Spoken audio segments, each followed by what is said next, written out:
এটা হচ্ছে কাশ্মীর সিরিজের আমাদের 6th পার্ট।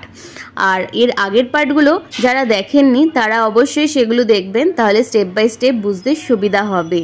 আর আমি সুনিতা, আমার চ্যানেলের নাম সুনিতা ড্রিম ওয়ার্ল্ড। আমার চ্যানেলে যারা নতুন তারা অবশ্যই চ্যানেলটা আগে সাবস্ক্রাইব করে নেবেন। ট্রাভেল রিলেটেড অনেক ইনফরমেটিভ ভিডিও আপনারা এই চ্যানেলে দেখতে পাবেন।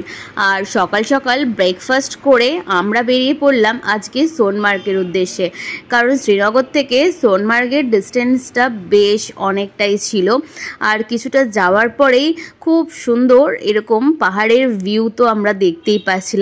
তবে কাশ্মীরে আসার পর থেকেই এই পাহাড়গুলো ভীষণই নর্মালি লাগছিল, কারণ একই রকম চারপাশটা দেখছিলাম ভিউটা। কিন্তু কিছুটা যাওয়ার পরেই পুরো ল্যান্ডস্কেপটাই যেন ধীরে ধীরে চেঞ্জ হতে শুরু করলো। মানে পাহাড়গুলো ঠিক যেন অন্যরকম লাগতে লাগলো, যে মানে আগে যেই পাহাড়গুলো দেখেছি সেই পাহাড়গুলোর সাথে এই পাহাড়গুলোর খুব একটা মিল পাচ্ছিলাম না।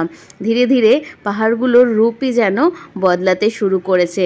আর যখন ফাইনালি সোনমার্গের কাছাকাছি আমরা পৌঁছালাম তখন তো জাস্ট আলাদা লেভেলেরই ভিউ। আপনারা যদি একটু ভালো করে খেয়াল করেন তাহলে বুঝতে পারবেন আগে যে ফুটেজটা নেওয়া হয়েছে সোনমার্গে আসার পথে তার সাথে আর এই পাহাড়ের রূপটাই দেখুন কতটা আলাদা। মানে এতটাই ঠান্ডা ছিল এখানে, তাই কাঁচটা দেওয়া ছিল জানলার, তার জন্য একটু হয়তো হেজি এসেছে। কিন্তু চারপাশের এই অপরূপ সৌন্দর্য সত্যি মনকে একদম ছুঁয়ে গেছে। আর তারপরেই এই সোনমার্গের যে টানেলটা এটা আমরা পার হলাম, এটা প্রায় 6.5 কিলোমিটার মতন রাস্তা কভার করেছি। আর টানেল থেকে বেরোনোর পর চারপাশটা শুধু দেখুন, জাস্ট অসাধারণ, তাই না? আর এখানে তো কোনো অবস্থাতেই গাড়ি থামবে না, না হলে এখানেও প্রচুর ফটো বা ভিডিও নেওয়া যেত। তো আমরা চলেই গেলাম সোনমার্গের পথে। আপনারা যেই গাড়ি করেই আসুন না কেন এখানে সোনমার্গে এসে পার্কিংয়ে গাড়ি রাখতে হবে, আর তারপর এখান থেকে ছোট গাড়ি আবার করতে হবে বাকি জজিলা পাস বা আরও যে লোকাল সাইট সিনগুলো আছে সেগুলো করার জন্য। আর এই রাস্তাটা শুধু দেখুন, মানে যথেষ্ট খাড়াই, আর তারপর চারপাশের ভিউটা তো অপূর্ব। চারদিকে মেঘ আর ঠান্ডা, তো এখানে মারাত্মক ঠান্ডা, মানে পুরো কেঁপে গেছি বলতে পারেন। তো আমরা এখন চললাম জজিলা পাসের দিকে, ওটা একটু দূরে আছে। কিছু কিছু জায়গায় রাস্তা এখানে মারাত্মক খারাপ, আর ভীষণ গাড়িতে জার্কিংও হচ্ছিল, কিন্তু ভিউ এখান থেকে জাস্ট দুর্দান্ত। মানে সোনমার্গে এসে আপনাদের এখান থেকে গাড়ি করতেই হবে আলাদা করে, না হলে এখানে কিছুই ঘুরে দেখা যাবে না। ওই পার্কিং অবধি গাড়ি আসবে, তারপর কোনো মতেই ওরা আসবে না। আর এই রাস্তাটা প্রায় অনেকটা, আপনারা যদি চান যে আমরা হেঁটে কভার করব বা কিছু, এটা সম্ভব নয়। গাড়ি করাটা এখানে বাধ্যতামূলক কি এক প্রকার। তো প্রথম আমরা ভিজিট করলাম জজিলা ওয়ার মেমোরিয়াল। এখানে যুদ্ধের বিভিন্ন রকমের ট্যাঙ্কগুলো রাখা আছে। তো জায়গাটা ভীষণই সুন্দর, পাহাড়ের একদম ঢালে সুন্দর করে এখানটা বানানো। আর ওপরে একটা ছোট মন্দিরও আছে। চলুন ভেতরটা আপনাদের ভালো করে ঘুরিয়ে দেখাই।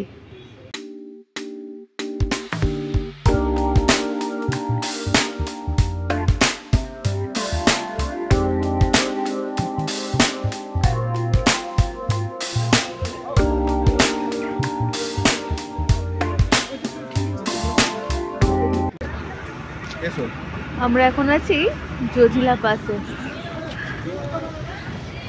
চারপাশের ভিউটা দেখুন শুধু, এখানে প্রচণ্ড ঠান্ডা।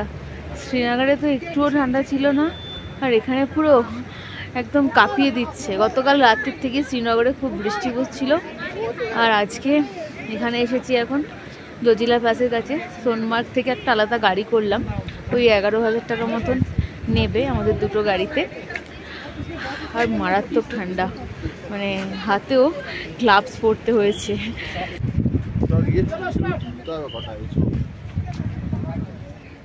কেমন ঠান্ডা? খুব 3 ডিগ্রি।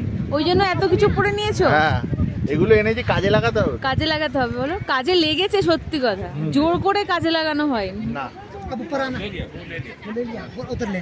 এই জজিলা পাস জায়গাটা কিন্তু ভীষণই সুন্দর।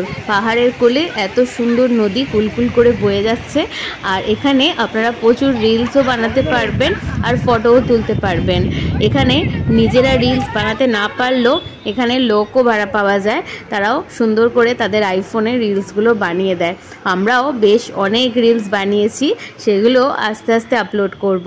বেসিক্যালি এই ওয়ার মেমোরিয়ালটা এই জন্যই বানানো, যেই সমস্ত জওয়ানরা দেশের জন্য শহীদ হয়েছেন তাদের উদ্দেশ্যে এই মনুমেন্টটা বানানো হয়েছে। আর এছাড়া বড় বড় যুদ্ধের ট্যাঙ্কও এখানে আপনারা দেখতে পাবেন। আর চারপাশটা ঘুরে আমরা এবার চলে যাচ্ছি আমাদের নেক্সট পয়েন্টে। আসলে খুব বেশি যে এখানে পয়েন্ট আছে তা নয়, মানে রাস্তাতেই গাড়ি থামিয়ে আপনারা এরকম প্রচুর জায়গা পাবেন যেখানে ভিডিও আর ফটোশ্যুট করতে পারবেন। আর তারপরে আমরা এই জায়গাটাতে এলাম, এখানটা জজিলা পাসেরই একটা সাইডে। এই জায়গাটাও বেশ সুন্দর, আর ওপরেও গিয়ে আপনারা প্রচুর মানে ভালো ভালো ফুটেজ নিতে পারবেন আর ভিডিও করতে পারবেন। আর এই জায়গাটা দেখুন, এটা রাস্তাতে পড়লো ঠিক আসার পথে, মানে এত সুন্দর। রাস্তাটাও খুব বেশি একটা চওড়া ছিল না। আমরা ড্রাইভার দাদাকে বললাম প্লিজ একটু গাড়িটা থামান, কারণ এই জায়গাটাতে তো ছবি তুলতেই হবে। মানে এত সুন্দর পাহাড়গুলো অনেকটা লাদাখের পাহাড়ের মতনও লাগছিল। আর এখানে কিন্তু অক্সিজেন লেভেল অনেকটাই কম, এটা অনেকটাই হাই অল্টিটিউড, তার জন্য অক্সিজেন লেভেলটা কম হবে, এটাই ন্যাচারাল ব্যাপার। তো যাদের এরকম কোনো সমস্যা আছে অক্সিজেনে, তারা অবশ্যই প্রিকশন নিয়ে আসবেন। আর রাস্তা বিভিন্ন জায়গায় ভীষণ খারাপ আর ভীষণ ধুলোও ছিল। যাদের ডাস্ট অ্যালার্জির প্রবলেম আছে তারাও খুব সাবধান, মাস্ক অবশ্যই ক্যারি করবেন। আর এখানে রাস্তাটা দেখছেন কি অবস্থা, মানে রীতিমতন ফোনও কেঁপে গেছে ভিডিও করতে গিয়ে, কিন্তু এত সুন্দর ভিউ তাই এটা বাধ্যই হলাম করতে। আর এখন দূরে যে ছোট্ট একটা গ্রাম দেখতে পাচ্ছেন, মানে জাস্ট গুটি কয়েকই বোধহয় ঘর আছে, এইটা হচ্ছে সবথেকে শেষ গ্রাম কাশ্মীরের, এরপরে আর কোনো গ্রাম নেই। তো এটাও একটা এখানে পয়েন্ট বলতেই পারেন। তো এখানেরও চারপাশের ভিউটা কিন্তু জাস্ট দারুণ, দূর থেকে একদম খুব সুন্দর লাগছিল, মনে হচ্ছিল রং তুলি দিয়ে কেউ যেন সুন্দর করে ছবির মতন এঁকে দিয়েছে। সোনমার্গে এসে আমরা যে গাড়ি করেছিলাম ওই গাড়ির ড্রাইভার দাদাই আমাদের এখানে প্রচুর রিলস আর ভিডিও বানিয়ে দিয়েছে, আর কিছু কিছু তো আমার চ্যানেলে আপলোড করাও হয়ে গেছে, আপনারা চাইলে দেখে নিতে পারেন। আসলে 3টে ফ্যামিলি গেছিলাম আমরা, তো টোটাল ওই 1000 টাকা মতো নিয়েছে, আর প্রচুর বানিয়েছি, মানে যে কটা বলেছিল বানাবে তার থেকে অনেক বেশি আমরা বানিয়ে নিয়েছি। তো বেশ ভালো, যাদের এইসব ভালো লাগে রিলস বা ভিডিও, তারা কিন্তু অবশ্যই ওনাদের দিয়ে বানিয়ে নিতেই পারেন। আর আমাদের সোনমার্গ তো ঘোরা আজকে পুরো কমপ্লিট। আর রাত্রে আজকে আমাদের হাউস বোটে স্টে ছিল, আর ওখানে ডিনার ভীষণই সিম্পল, ডাল, একটা ফুলকপি আলুর তরকারি, একটা ভাজা আর ডিমের অমলেট, এইসব ছিল। আর নেক্সট ডে সকালবেলায় আমরা এখান থেকে বেরিয়ে যাব পেহেলগাঁওয়ের উদ্দেশ্যে, আর ওখানেও আমাদের 1 নাইট স্টে আছে। আর আজকের ভিডিওটা কেমন লাগলো অবশ্যই আমাকে জানাতে ভুলবেন না, আর নেক্সট ভিডিও খুব তাড়াতাড়ি আসবে আমার চ্যানেলে।